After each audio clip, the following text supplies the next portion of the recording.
Hi, everyone. My name is Amanda Aronson. I'm the principal of Aronson Consulting, and I offer strategic planning for women who want to take their personal and professional lives seriously. So I'm happy to be with you here today. And our topic, I'm going to share my screen with you, is how the secret to how to level up your personal and professional life. So I hope that is a topic that will be meaningful for you. And when people think about how they want to level up their personal and professional life, it's interesting to think about what comes to mind. So for some people, they think about their wellness or areas where they'd like to feel better, or perhaps they have bigger areas of their wellness that they need to kind of get their hands around. They may be thinking about their personal presentation, which is not insignificant. Sometimes people get the wrong idea about that, but that can be very powerful for people and not an area to overlook. And some people are looking at aligning different parts of their lives. So perhaps you are a donor to some things that you care about, or volunteering, and maybe you want to move two of those areas closer together so that you can look at creating an impact in areas that you care about. So there's a lot of areas where people can think about leveling up their personal development, and there's just a few of the ways that people may interpret that. Professionally, people may be looking at making a role change, perhaps moving into a management or an executive level. Maybe they like what they do, but they want to try to apply their skill set in a different industry. Or maybe they're looking at a complete career change. So professional development really is its own area, but is very much linked to personal development. When we think about those professional lanes, there's a lot of examples of what this kind of leveling up looks like in our society, particularly in the public forum.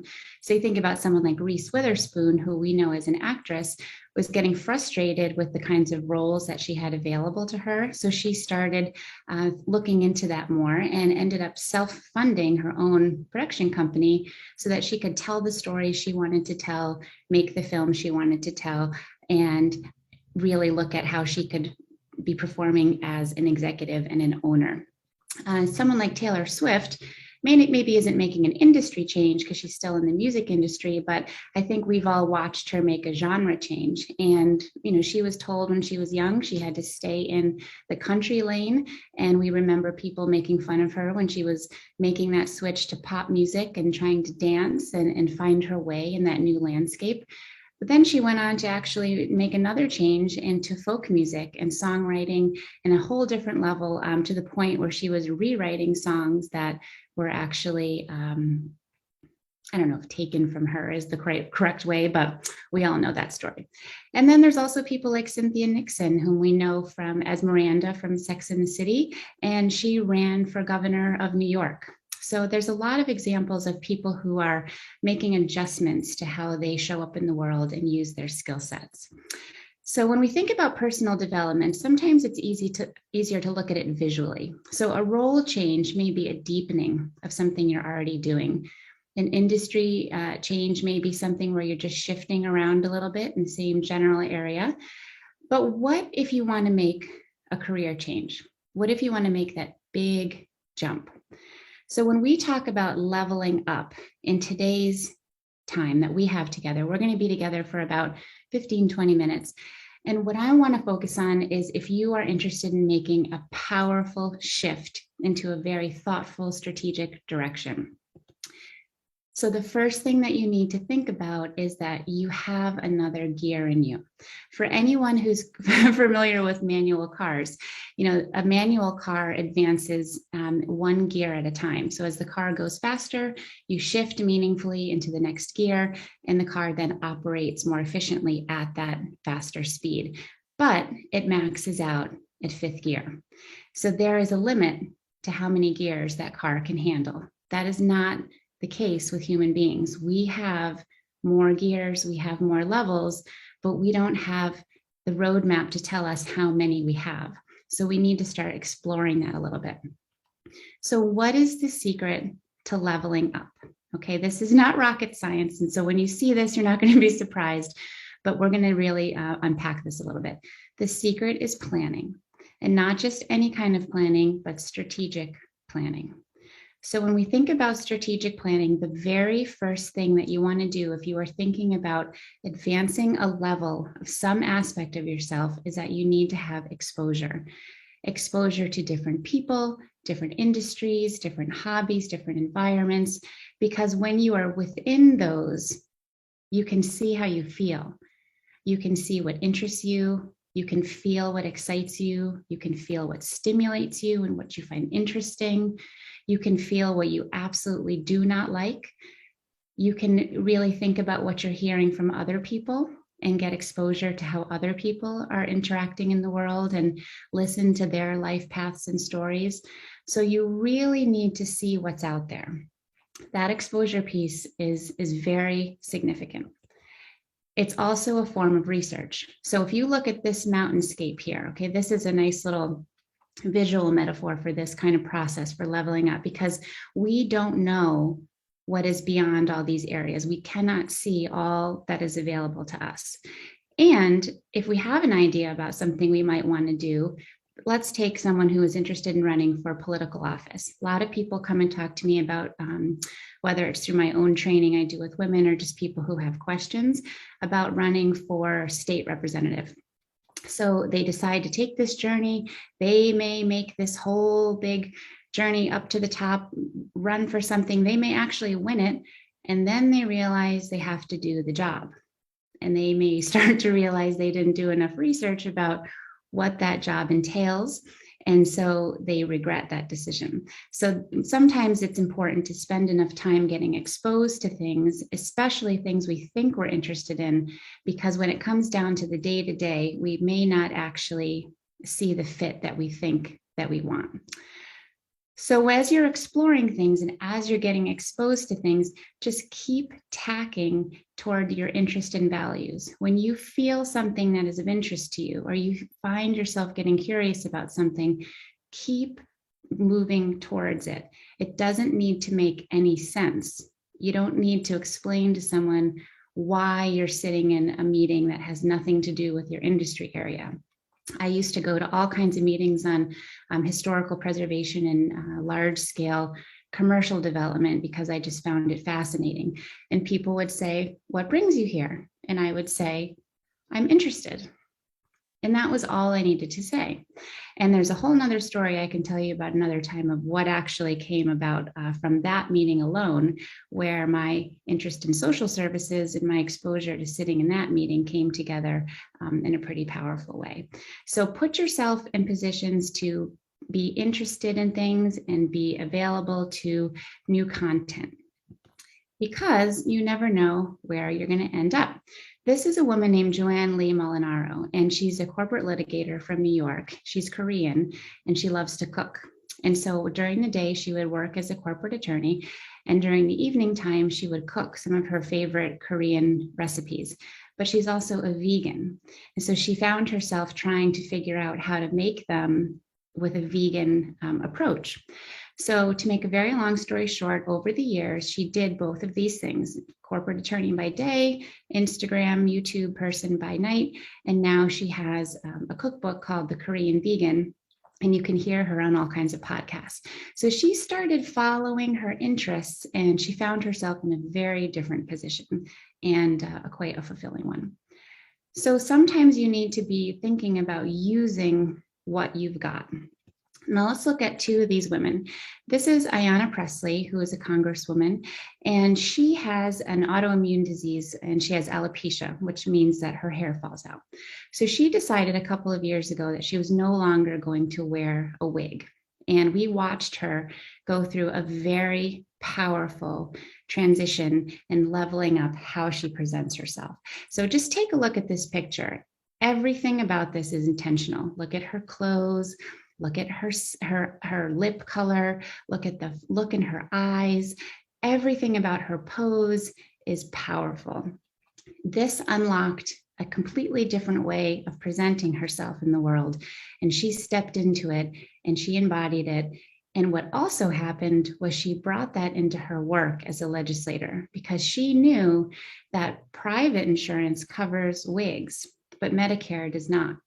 So for people who have cancer, she found that they were avoiding getting treatment because they were scared of their hair falling out and they couldn't afford to buy a wig. There were young people, teenagers, people in their 20s who were avoiding care because they couldn't afford the wig. So using the model that people put in place for people who had mastectomies, that didn't used to be covered in certain ways, reconstructive surgery, because it was seen as a vanity issue. She used that model and applied it to wigs. So much like we now have more coverage for reconstructive surgery for women's breast augmentation, she can now apply the same thing to wigs. So more people are seeking treatment. And Selma Blair, if you've been following her journey, you may remember her as Vivian from Legally Blonde. She has MS, and she is making a very powerful statement visually through fashion. You can see her cane on the side here. She has the documentary out. She's using her own experience to reshape how people understand living with MS. You can also start thinking more about using what you know. Think about Allison Felix. We know her as an Olympic track and field winner. But when she was in the hospital pregnant, Nike tried to renegotiate her contract where she was going to lose 70%, she was going to have 70% less paid to her in her next contract because she had had a baby.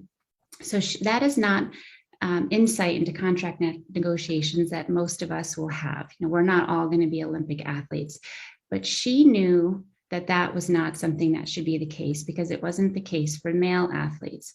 But for people who could carry a pregnancy and who were athletes at that level, they had different forms of contract negotiations. So she actually broke her non-disclosure agreement, ended up renegotiating a contract and changing the way that we have maternal protections in contracts. So she also went on to make her own shoe company, and the women who designed the shoes are former Nike executives. So she took something that she knew and she used it to make an impact and to actually create a completely new path for herself. So what if you find yourself curious about an area that is very unexpected? You may be in one of those meetings or in one of those environments where you feel drawn to something and you feel like something's very interesting to you, but you've never considered yourself in it. What do you do then? The most important thing that you can do for yourself, the most supportive thing, is to normalize it. And this is something that you want to dedicate time to. On a local level, when I was interested in running for the Board of Education, I spent 2 years sitting around in different environments that had to do with politics to figure out how things worked, so that when I did that on my own, not only was I more prepared, but I could do things on my own terms so that I also wouldn't get taken advantage of. So when you're normalizing something, two things happen.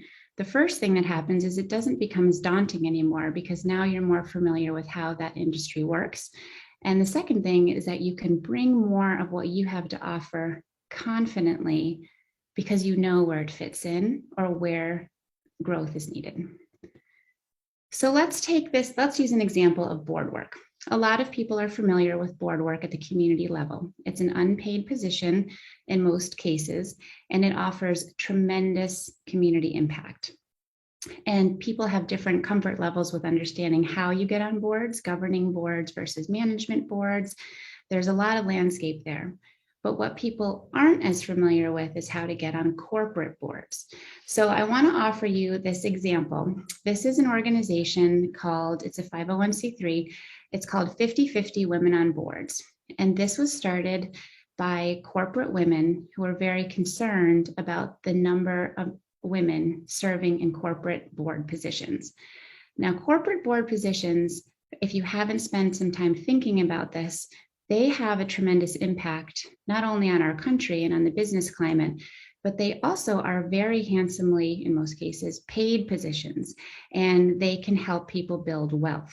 So as women are starting to build wealth, this is one of the areas that is important to be considering and to have access to.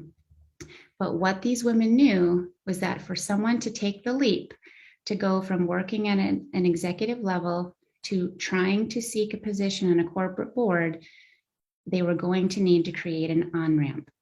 So this is what they did. They put this website together and this organization together, and you can see that as of this year alone, 25.5% of total board seats on a corporate level were held by women and people who identify as women, but only 7% had gender balance, which means 50% people who identify as women and 50% who identify as men. So down here, you can see they have this little code. So when you go to their website, there's a pull down menu. You can enter Connecticut, you can hit submit, and you can see that there's 57 companies. 4 of them have gender balance. 21 of them have 3 or more women in the seats, and 13 have 2 or more women, and so on and so forth. You're probably curious which ones they are. So here they are. And you can go look at those later. But they knew that in order to help people, they needed to put together pathways. So they put 2 programs together, and they're called Path to the Boardroom. And I forget the name of the other one, but it's something similar. And look at what the level is. They have 2 tracks. The first track is for people who are mid-career executives who are trying to find their first position. And the second one is for women who are already at the senior level or in the C-suite, because they're going to need different preparation. And what they do is they take you through a process. This is about a $250 course. They take you through a process to demystify what it is to serve on a corporate board. They talk about how you can unpack your own value and see if there's a fit. Then they actually start preparing you for how to do it, and then they teach you how to do it. So by the end of this process, you have gone through not only an exposure, but you've normalized something that may have seemed out of reach before. So this is just a random picture of women from the internet, if you type in corporate executive women. And if you look at this picture, you're going to notice that they have a lot of things in common. Most notably, their backgrounds and also how they're dressed. So when you start thinking about what it's going to take for someone to level up to a corporate board level, there are some things that they're going to need to consider personally to be prepared properly, professionally. So think about how these women are dressed, the environments they're going to find themselves in, the places they're going to be eating lunch and dinner, the meetings they're going to go to, the kinds of people they're going to interact with. They're looking at a very specific landscape currently. So when we think about leveling up in a significant way, in a way where you're making a powerful shift in a strategic direction, personal development is very much a part of professional development. So when you think about a role shift, if someone is going to go from a management level to an executive level, there's some skill building that needs to take place. Think about a media story that hits and being the one who needs to speak on behalf of the organization or the company. That piece alone takes preparation. You may need to be tending to some of your communication skills, your grammar, how you write, so that you can actually allow your gifts to be conveyed in a way that you feel confident about. So you're not hesitating there, because that can be learned. You also need to create support systems, because the higher you go, the fewer support systems there are, and they need to be built, particularly in communities of color, where the support systems are not going to be present in the actual industries necessarily. They're going to need to be put together from other industries until they're built properly within their own. For someone who is moving into a different industry, you're going to want to spend some time getting some of the understanding of what's normal within that industry, how people are presenting themselves so that they're taken seriously, how people are networking. It doesn't mean you need to stay that way, but it means that you want to understand what people are expecting, so that perhaps you can start off using some of those norms, and then you can put your own stamp on things and express yourself your own way. Or you can make a conscious choice, but you know why you're doing it, and you can do it with confidence. So the understanding what you're going into is going to help you make very conscious, thoughtful choices. If you are someone who's looking at a career change, there's a part that may be concerned with debranding, because how did Cynthia Nixon go from being an actress to being taken seriously as a gubernatorial candidate? There's some debranding work that has to happen there. And that is a very intentional marketing strategy. It happens all the time, especially in Hollywood when actors are going from comedic roles to dramatic roles. It's a hurdle, and it's a hurdle for the everyday person as well, but it's something that can be managed. You also may need to be doing some financial planning or some educational work if you want to think about the transition and how you're going to be prepared to manage it until things get off the ground. So part of leveling up in a significant, powerful, strategic way is going to be making sure you're looking at your personal development as well as your professional development. So just to review, what is the secret to leveling up? It is strategic planning. If you are looking at making a powerful shift, you're going to be wanting to expose yourself to as many different environments as possible and do your research. You want to tack towards your interests and start getting really comfortable with the areas that you feel drawn to, because you're then going to feel more and more comfortable pursuing those things. You're not going to be thinking about it. You're going to feel more confident, and you're more apt to ask questions. And you're going to want to enlist some support and really think about what your process is going to be. So thank you for having me here today. I want to thank the JCC. At 12 o'clock, there's going to be a session on courageous conversations, which I hope you will tune into, because anyone who is trying to level up anything is going to be having courageous conversations if they're making that powerful transition. And then at 2 o'clock, there's some sound healing work with Tibetan bowls, which just sounds like something everyone should do. And if you are interested in learning more about what I do, essentially what I do is I want to strengthen you so that you can strengthen your impact. And if you'd like to learn more about how I do that, you're welcome to look at my website, aronsonconsulting.org, or you can follow me on Instagram at Amanda Aronson with the number 1. We do personal development topics every week, and hopefully you'll find something that's meaningful for you there. So I'm happy to take any questions, or I can wish you a wonderful day.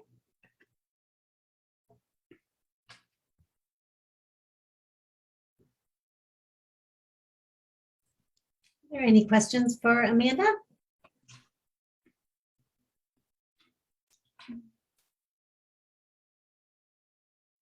All right. Have a wonderful day, everyone. It was great spending time with you. And I hope we'll see you at the 12 o'clock session as well. Thank you so much for having me.